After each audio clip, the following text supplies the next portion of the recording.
జిల్లా రాజమహేంద్రవరం నగరంలో స్వతంత్ర జనతా పార్టీ ఆవిష్కరణ దినోత్సవం గణతంత్ర దినోత్సవాన్ని పురస్కరించుకొని ఘనంగా నిర్వహించారు. అణగారిన వర్గాలకు రాజ్యాధికారమే లక్ష్యంగా పార్టీని స్థాపించామని, ఆంధ్రప్రదేశ్ లో బడుగు బలహీన వర్గాలకు అధికారం అందించడమే తమ ప్రధాన లక్ష్యమని పార్టీ వ్యవస్థాపక అధ్యక్షులు బర్రే ఆనంద్ కుమార్ తెలిపారు.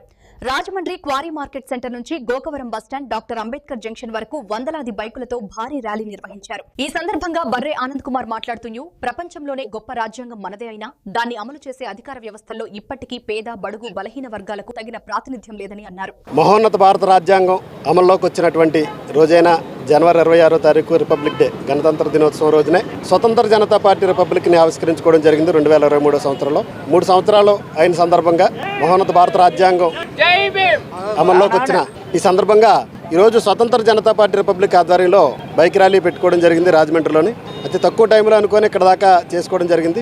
అయితే 1950వ సంవత్సరంలో రాజ్యాంగం అమల్లోకి వచ్చిన తర్వాత ఆ టైంలో ఎవరైతే పేద బడుగు బలహీన వర్గాలని చెప్పుకున్నామో ఈ రాజ్యాంగం ప్రపంచంలో అతి గొప్పదిగా ఉండే విధంగా ఎవరికి దక్కవలసిన హక్కులు వాళ్ళకి దక్కే విధంగా పరమపూజ్య బాబాసాహెబ్ అంబేద్కర్ అన్నింటినీ అందించినప్పటికీ కూడా 76 సంవత్సరాల తర్వాత కూడా అదే వర్గాలను అణగారిన వర్గాలుగాను పేద బడుగు బలహీన వర్గాలుగాను చెప్పుకున్నాం. అంటే ఈ 76 సంవత్సరాల్లో రాజ్యాంగం ఎంతవరకు అమలైంది అన్నదే ప్రశ్నార్థకంగా మారింది. ఈరోజు రాజ్యాంగం అమలైన రోజుగా మనం చెప్పుకున్నప్పటికీ ఈ అమలు చేయవలసిన పాలకులు ఎవరైతే ఉన్నారో వాళ్ళ భూస్వాములు పెట్టుబడిదారులు మాత్రం ఉండడం, అణగారిన వర్గాల వాళ్ళు లేకపోవడం వల్ల ఈ దౌర్భాగ్యం అనేది దాపరించే పరిస్థితి వచ్చింది. అందుకే అణగారిన వర్గాలకు అధికారం అందినప్పుడు మాత్రమే అభివృద్ధి అందరికీ సమానంగా పంచబడుతుందన్న నినాదంతో పరమపూజ్య బాబాసాహెబ్ డాక్టర్ భీమ్రావ్ అంబేద్కర్ ఆశయాలతో నిర్మించబడినటువంటి స్వతంత్ర జనతా పార్టీని ఈ రాజ్యాంగం అమలు జరపబడిన రోజైనటువంటి ఈ రోజునే మేము స్థాపించుకోవడం జరిగింది.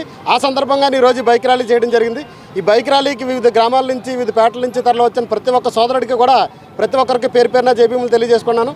అదేవిధంగా పోలీసు వారు కూడా ఆరంభం నుంచి ఇప్పటిదాకా మా కార్యక్రమానికి అందరికీ కూడా సహకరించారు. వారికి ధన్యవాదాలు తెలియజేసుకున్నాం.